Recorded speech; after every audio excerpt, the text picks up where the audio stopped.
ஆரம்பமாக இருக்கின்றது. இருக்கக்கூடிய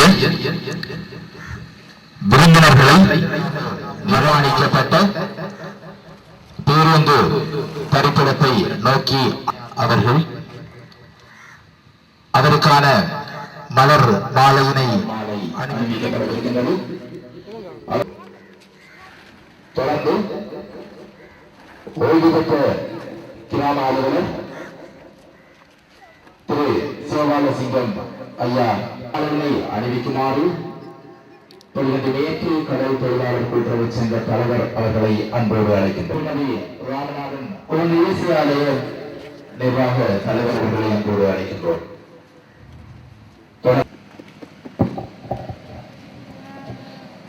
தொடர்ந்து சமர்த்தி உதயமதி அவர்களுக்கான அணிவித்து கௌரவிக்குமாறு அன்போடு அழைக்கின்றோம்.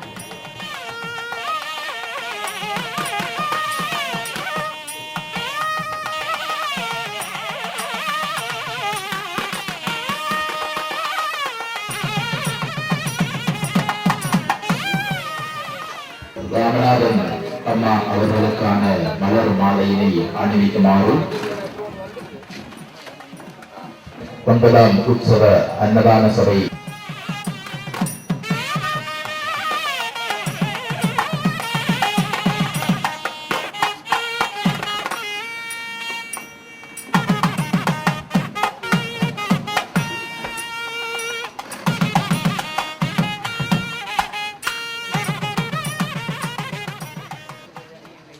முகாமையாளர் செல்வி உதயமதி அவர்களுக்கான மலர் மாலையினை கொடிகண்டை கிழக்கு மாதர் சங்கத்தைச் சேர்ந்த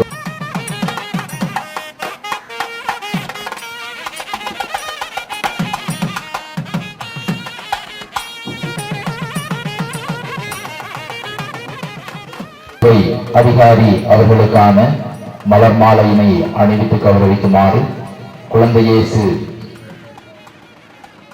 ஆலய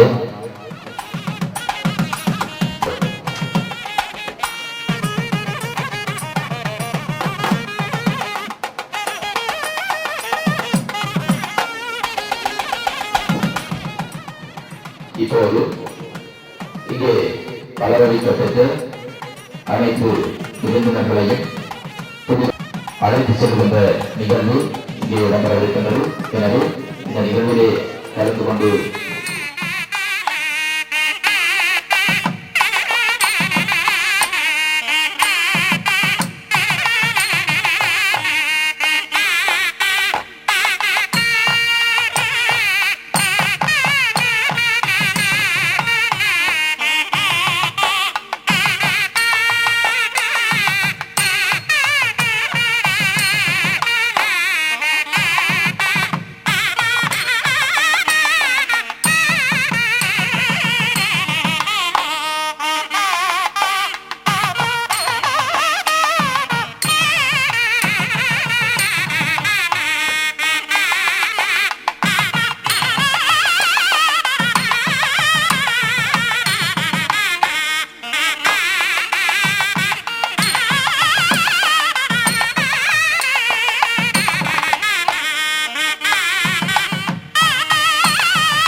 தாய்மாரே, பெரியோரே, நலன் விரும்பிகளே, பேச்சாளர் பெருமக்களே, எங்கள் கிராமத்தினுடைய பொது அமைப்புகளினுடைய பதவிசார் அலுவலர்களே, உறுப்பினர்களே, உங்கள் அனைவருக்கும் இந்த நேரத்திலே என்னுடைய மாலை வணக்கங்களை கூறிக்கொண்டு, அத்துடன் இந்த நிகழ்விலே கலந்து கொள்ள இங்கே வருகை தந்திரையும்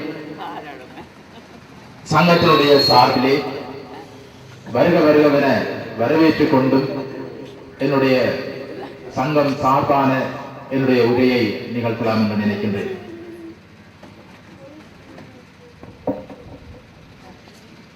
வற்றாத உயிர் நதிகள் கோலங்கீறும், வற்றாத உயிர் நதிகள் கோலங்கீறும், வரைகளிலே மேக மகள் தாகம் தீர்க்கும், வரைகளிலே மேக மகள் தாகம் தீர்க்கும், முற்றாத பயிர் வான முகடு பார்க்கும், மூசியடி தின்ற கடல் தாளம் போடும், முற்றாத பயிர் வான முகடு பார்க்கும், மூசியடி தின்ற கடல் தாளம் போடும், பற்றோடு பண்பாட்டின் பாடல் கேட்கும், பற்றோடு பண்பாட்டின் பாடல் கேட்கும், படகெல்லாம் வலை சுமந்து பயணம் போகும், படகெல்லாம் வலை சுமந்து பயணம் போகும், சிற்றாடை புனைந்த சிறு மகளை போல சீரளப்பும் காவிலங்கை சிரித்துக் கொள்ளும், சிற்றாடை புனைந்த சிறு மகளை போல சீரளப்பும் காவிலங்கை சிரித்துக் கொள்ளும். வழிகள் பல கடந்தோம், வழிகள்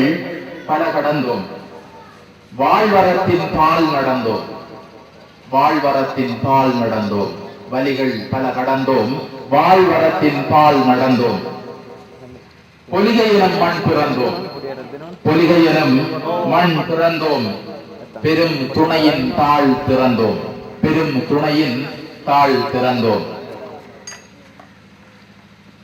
இன்று மிகவும் சந்தோஷமாக இருக்கின்றது. அமரர் வடிவேல் நாகராசா அவர்களுடைய ஞாபகார்த்தமாக ஒரு எங்கள் ஊருக்கு கிடைத்திருக்கின்றது. இந்த பேருந்து தரிப்பிடம்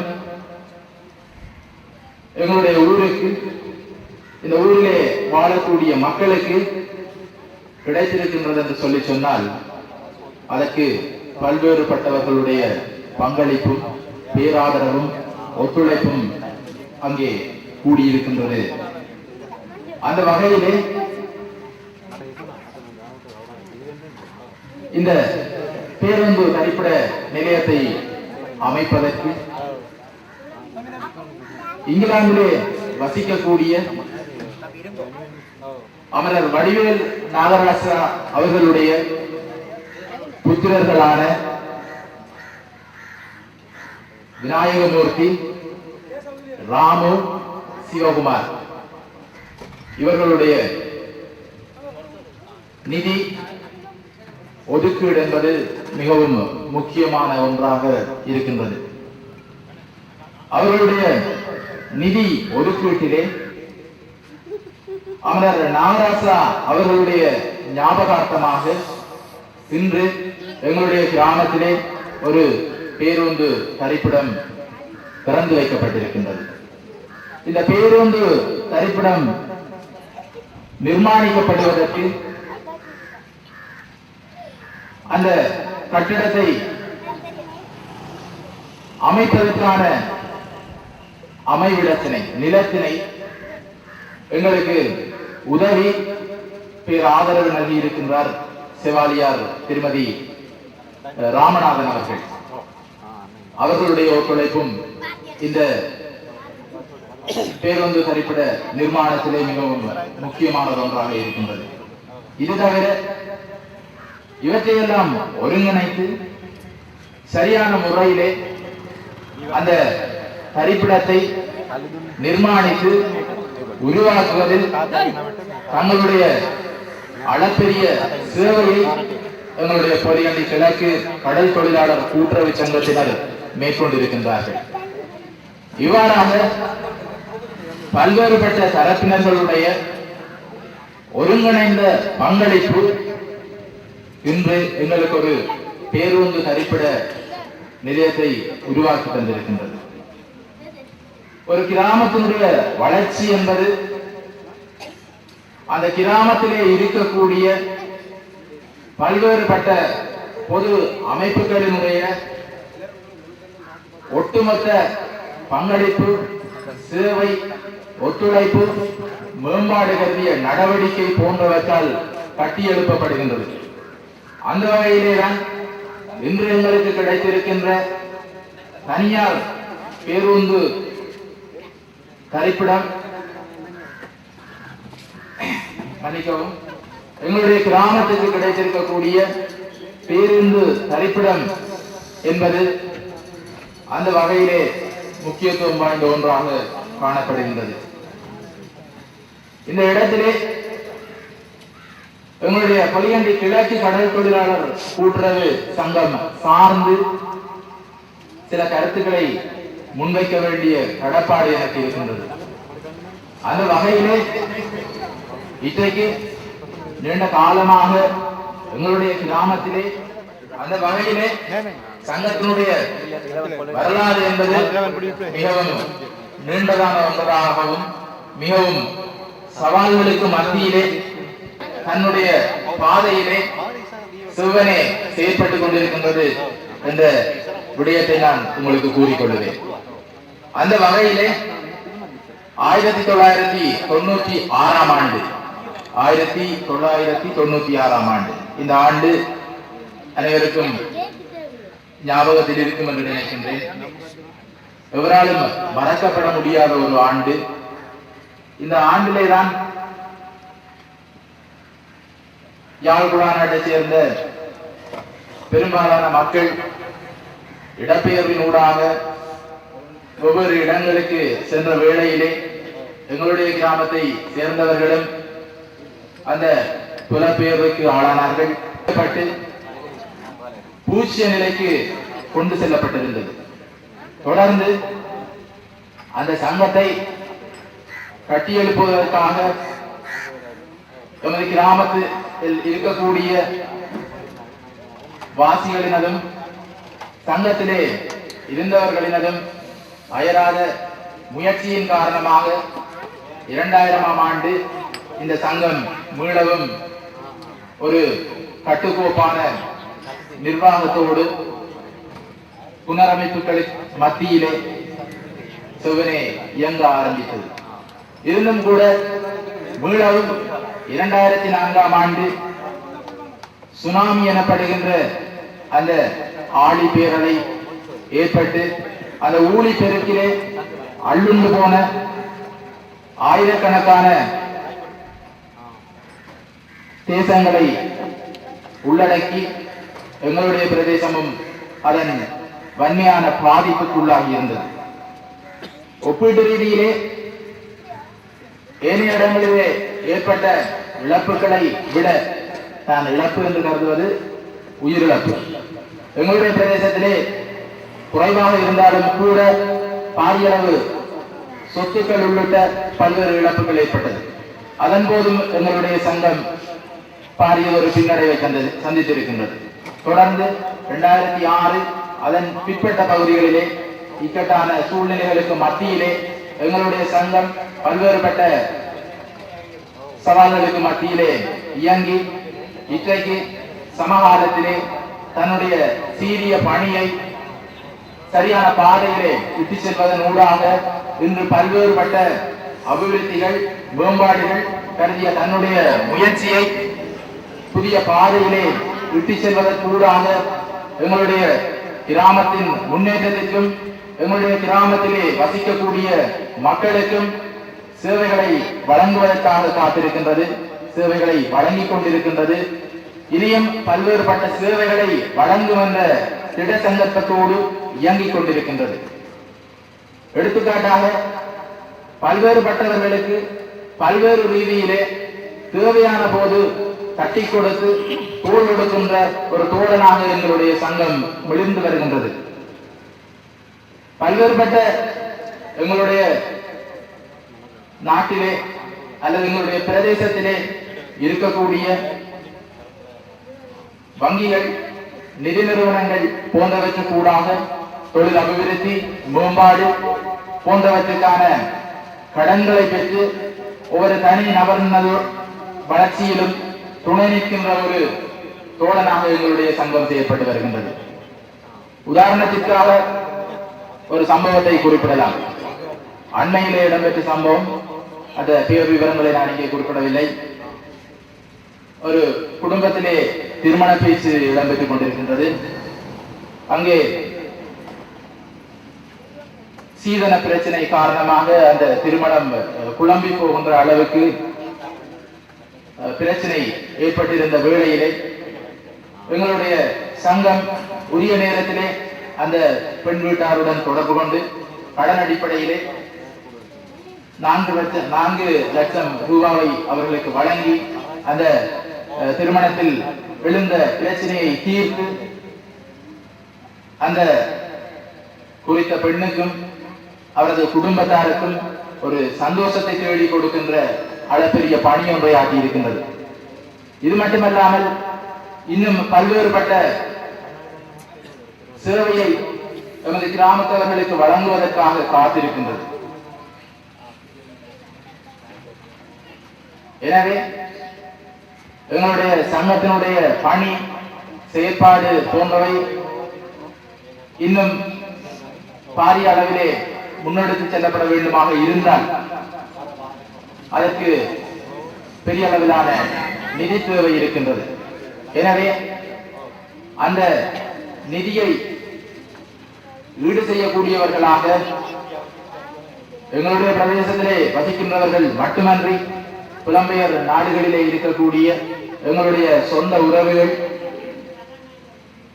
மனம் வைக்கின்ற சந்தர்ப்பத்திலே இந்த சங்கத்தினூடாக எங்களுடைய கிராமத்திற்கு பல்வேறுபட்ட பணிகளை ஆற்ற முடியும் என்ற அசைக்க முடியாத நம்பிக்கை எங்களுடைய சங்கத்துக்கு இருக்கின்றது. அவ்வாறான ஒரு முன் செயற்பாடாக அமரர் நாகராசா அவர்களுடைய மகனார் இந்த நிகழ்விலே கலந்து கொண்டிருக்கின்றார்கள். அவர் நிச்சயமாக இங்கே இடம்பெற்றுக் கொண்டிருக்கின்ற, இங்கே பார்த்த, கண்ட, கேட்ட விஷயங்களை நிச்சயமாக அவர் தான் வாழுகின்ற அந்த நாட்டிலே இருக்கக்கூடிய எங்களுடைய உறவுகளுக்கு எங்களுடைய கருத்துக்களை அல்லது எங்களுடைய நிலைப்பாட்டை சரியான முறையில் எடுத்துச் செல்வார் என்ற நம்பிக்கை எங்களுக்கு இருக்கின்றது.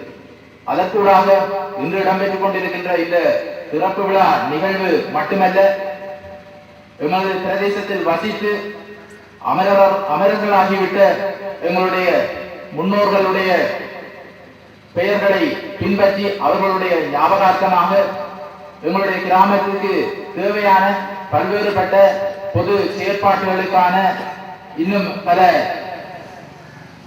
விடயங்களை இங்கே நாம் நிகழ்த்தக்கூடிய அளவுக்கு அவர்களுடைய ஒத்துழைப்பு எதிர்காலத்தில் எங்களுக்கு இருக்கும் என்ற நம்பிக்கை இருக்கின்றது.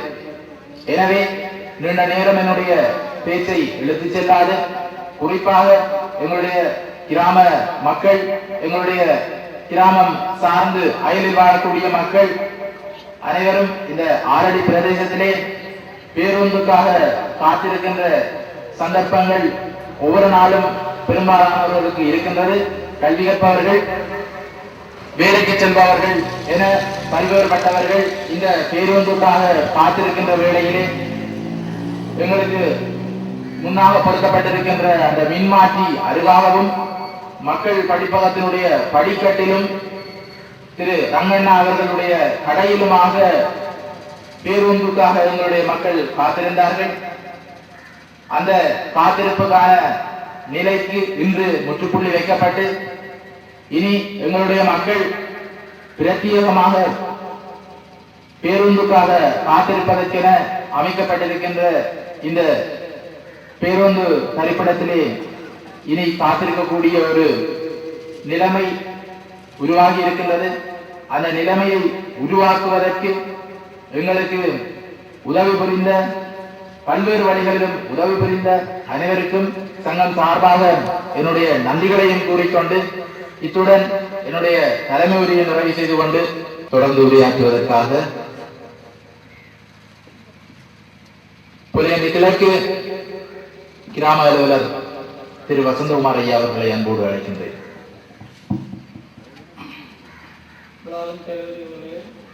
விழாவுக்கு விருந்தினராக கலந்து கொண்டிருக்கின்ற திருமதி ராமநாதன் அவர்களே, ஓய்வு பெற்ற இப்பகுதி கிராம சுவாரசிங்கம் ஐயா அவர்களே மற்றும் இப்பகுதி சமுத்திர முகாமையாளர் அவர்களே, போலீஸ் உத்தியோகத்தர்களே, விழாவுக்கு வருகை வந்த அனைவருக்கும் எனது மாலை வணக்கங்கள்.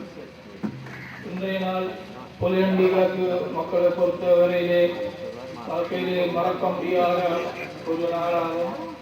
அமர்த்துவம் அடைந்த வடிவேலு நாகராசாக இன்றைய தினம் இங்கே இந்த பஸ் தரிப்பு நிலையம், பேருந்து தரிப்பு நிலையம் திறந்து வைக்கப்பட்டுள்ளது.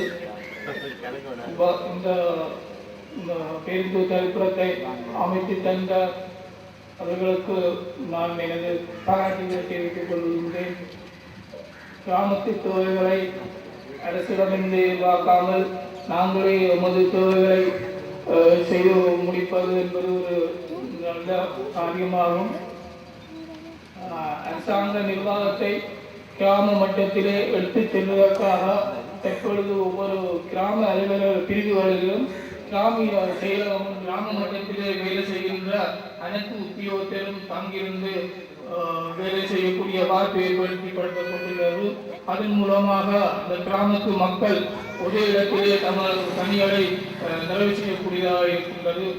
நான் இங்கே கிராம அலுவலராக பதவியேற்று 6 இடங்கள் ஆகிவிட்டது. கிட்டத்தட்ட 7 இடங்களிலே எனது அலுவலகத்தை மாற்றி அமைத்து விட்டேன். ஆகவே நீங்கள் இந்த ஊர் மக்கள் ஒரு கட்டிடம் இருக்கிறது, ஒரு காணி ஒன்றை அன்பளிப்பு செய்வதாக இருந்தால் இந்த கிராமிய செயலகம் புலியண்டி கிழக்கிலே அமைக்கப்படும்.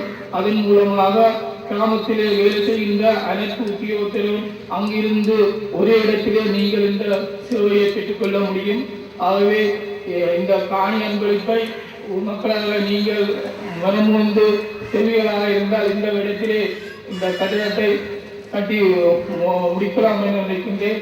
ஆகவே இந்த பணியை மக்களும் ஒன்றிணைந்து நிறைவேற்றி தர வேண்டும் என்று கேட்டுக்கொண்டு எனது உரையை முடித்துக் கொள்கிறேன். எங்களுடைய அரசினுடைய புதிய திட்டமாக அமுல்படுத்தப்படவிருக்கின்ற கிராமிய செயலகங்களுக்கு ஊடாக கிராமத்தினுடைய வளர்ச்சி என்ற நோக்கிலே அரசின் எதிர்கால செயற்பாடு குறித்த அந்த புதிய தகவலை எங்களுக்கு வழங்கி, அத்துடன் எங்களுடைய கிராம அலுவலர் புலியண்டி கிழக்கு கிராம அலுவலர் நியமனம் பெற்று 6 இடங்களுக்கு தன்னுடைய அலுவலகத்தை மாற்றியிருப்பதாகவும், அவ்வாறான நிலைமை எதிர்காலத்திலே ஏற்படாதிருக்கும் அளவுக்கு காணி அன்பளிப்பு போன்ற சேவை நோக்கம் கருதிய எதிர்கால திட்டங்களுக்கு ஆதரவு வழங்கக்கூடியவர்களை ஆதரவு வழங்குமாறு கேட்டு தன்னுடைய உரையை நிறைவு செய்திருக்கின்ற புலியண்டி கிழக்கு கிராம அலுவலர் திரு வசந்தகுமார் ஐயா அவர்களுக்கு எமது மனமார்ந்த நன்றிகளை கூறிக்கொண்டு தொடர்ந்து உரையாற்றுவதற்காக ஓய்வு பெற்ற கிராம அலுவலர் திரு சிவபாலசிங்கம் ஐயா அவர்களே அன்போடு. இன்று இந்த கிராமத்தின் கண்ணை ஓர் மகிழ்ச்சிகரமான நிகழ்வை திறந்து வைத்து அமர்ந்திருக்கின்ற எங்கள் எல்லோரிடம் அன்புக்குரிய அம்மா அவர்களே, இந்த கிராமத்தின் கிராம சேவையாளர்களே, போலீஸ் உத்தியோகத்தர் அவர்களே, இன்று இந்த கிராமத்தினுடைய தேவைகளை அறிந்து பல 1000 மைல்களுக்கு அப்பால் இருந்து ஒரு உன்னதமான ஒரு சேவையை செய்திருக்கின்ற காலஞ்சென்ற வடிவேலூர் நாகராஜா அண்ணன் குடும்பத்தவர்களே, இங்கே சமூகம் தந்திருக்கின்ற ஏனைய சங்கங்களின் தலைவர்களே, பெரியோர்களே, உங்கள் அனைவருக்கும் மாலை வணக்கத்தை தெரிவித்துக் கொள்கின்றேன். இந்த புலிகண்டு கிழக்கு என்கின்ற கிராமத்தினுடைய சிறப்பிலே வரலாற்றிலே இன்று ஓர் சிறப்பான ஒரு இன்பமான நாளாக நான் நினைக்கின்றேன். இங்கிருந்த மக்கள் இந்த பிரயாணத்தை மேற்கொள்ளும் பொழுது ஏற்படுகின்ற அசௌகரியங்களை நீக்கி ஒரு இடத்திலே நிம்மதியாக தங்கியிருந்து தங்களுடைய பிரயாணத்தை மேற்கொள்வதற்கான ஒரு வாய்ப்பை இந்த குடும்பம் இங்கே ஆட்சி தந்திருக்கின்றது. அவர்களுக்கு இந்த கிராமத்தின் சார்பிலே நன்றிகளை தெரிவிப்பதற்கு நாங்கள் கடமைப்பட்டிருக்கின்றோம். இது இந்த கிராமத்திற்கு மாத்திரம் பயன்பட போகின்ற ஒரு பேருந்து தரிப்பிடமாக இருக்க போவதில்லை. இங்கே பல காரியாலயங்களை அமைத்திருக்கின்றார்கள். இந்த காரியாலயங்கள் எல்லாம் அமைவதற்கு மூல காரணமாக இங்கே இருந்து எங்களோடு வாழ்ந்து எங்களோடு இப்பொழுது செயலாற்றி கொண்டிருக்கின்ற திக்கம் செல்லையா அவருடைய குடும்பத்தை நாங்கள் மறந்துவிட முடியாது. அவர்களுடைய மனதிலே உள்ள ஒரு பெரு நோக்கின் காரணம்தான் இங்கே மக்கள் படிப்பகம் முன்பள்ளி அமைந்திருக்கின்றது, சமுத்தி வங்கி அமைந்திருக்கின்றது, தையல் தொழில் பயிற்சி நிலையம் அமைந்திருக்கின்றது, இந்த கலைத்தொழிலாளர் கூட்டுறவு சங்கமம் அமைந்திருக்கின்றது. இவர்கள் எல்லாம் அமைந்த காரணங்களினாலே இந்த கிராமம் மட்டும் பயன்பெறவில்லை. இந்த சமுத்தி வங்கி இருப்பதனாலே தொண்டமானாற்றிலே இருந்து அல்வாய் வடக்கு வரையும் இருக்கிற மக்கள் இங்கே வந்து செல்லக்கூடிய ஒரு சந்தர்ப்பம் இங்கே உண்டு. ஆகவே இந்த பேருந்து தரிப்பு நிலையம் பொலிகண்டி கிழக்கு மக்களுக்கு மாத்திரம் செயல்படக்கூடிய ஒரு நிலையமாக இல்லை. இது இந்த கிட்டத்தட்ட 17-18 கிராமங்களை சேர்ந்த மக்களுக்கு இந்த நிலையம் பயன்படக்கூடிய ஒரு பெரிய ஒரு வரப்பிரசாதமாக இங்கே அமைத்து தந்திருக்கின்றார்கள். உண்மையாக இது ஒரு பெரிய கஷ்டத்தை இங்கே தீர்த்திருக்கின்றது என்பதனை எல்லோரும் ஏற்றுக்கொள்ள வேண்டும். அத்தோடு இந்த இடத்திலே நாங்கள் நிற்கின்ற இடத்திலேதான் இந்த கடற்தொழிலாளர் கூட்டுறவு சங்கம் 1970ஆம் ஆண்டு ஆரம்பித்து வைக்கப்பட்டது. அந்த நேரத்திலே அதற்கு தலைமை வகித்தவர் திருவாளர் வடிவேலு நாகராஜா அவர்கள் என்பதனை நாங்கள் மறந்துவிட முடியாது. அவரை பற்றியும் இந்த இடத்திலே நான் சில வார்த்தைகள் கூற வேண்டும். ஏனெனில் அவர்களோடு நாங்கள் வளர்ந்த நாங்கள் அவரை பொறுத்த வரையிலே எனக்கு ஒரு பெரிய சந்தோஷம். ஏனென்றால் அவர் இறப்பதற்கு முன் வாழ்ந்த கடைசி 2 வருடமும் அவரும் நானும் தான் இங்கே இந்த இடத்துல இருந்த தொழிலுக்கு செய்பவர்களாக இருந்தோம். அவர் இறந்ததன் பின் எங்களை விட்டு சென்றதன் பின் அந்த நிலைமை மாறி இருந்தது. அந்த குடும்பம் நாங்கள் எல்லோரும் அந்த நேரத்திலே மிகுந்த ஒரு கஷ்டமான சூழல்களிலே வாழ்ந்த நாங்கள் என்பதனை இப்பொழுது நினைத்து பார்க்கும் பொழுதோ இன்றைய பேருந்து தரிப்பு நிலையம் மிகுந்த சந்தோஷத்தை அளிக்கின்றது. நாங்கள் வாழ்ந்த இடத்திலே இப்படியான முன்னேற்றகரமான நிகழ்வுகளை நிகழ்த்தி கொடுக்க வேண்டும் என்ற அவருடைய இரத்தங்களுக்கு நாங்கள் உண்மையில் என்றுமே கடமைப்பட்டிருக்கின்றோம். அவர்கள் இது மாத்திரமல்ல, அன்னதான மண்டபம் ஒன்றை கூட முன்னின்று பல லட்சம் ரூபாய் செலவிலே இங்கே எங்களுக்காக ஆக்கி வைத்திருக்கின்றார்கள். இன்னும் இது போன்ற பல சேவைகளை இங்கே செய்வார்கள் என்று நான் நினைக்கின்றேன். எனவே இங்கு அநேகமான அவர்களை நினைவு கூற இருப்பதனாலே என்னுடைய பேச்சை சுருக்கி இந்த நிகழ்வை, இந்த ஒரு பெரிய ஒரு வரப்பிரசாதத்தை எங்களுக்கு தந்த அண்ணன் நாகராஜா குடும்பத்தினருக்கு மீண்டும் ஒரு முறை எனது தனிப்பட்ட சார்பிலும் இந்த கிராமத்து மக்களோடு வாழ்பவன் என்ற சார்பிலும் அவர்களுக்கு நன்றியை கூறி இந்த இடத்திலே ஒரு சந்தர்ப்பம் தந்தமைக்காக இந்த குழுவினருக்கும் கடற்தொழிலாளர் கூட்டுறவு சங்கத்தினருக்கும் நன்றி கூறி அமைகின்றேன். நன்றி.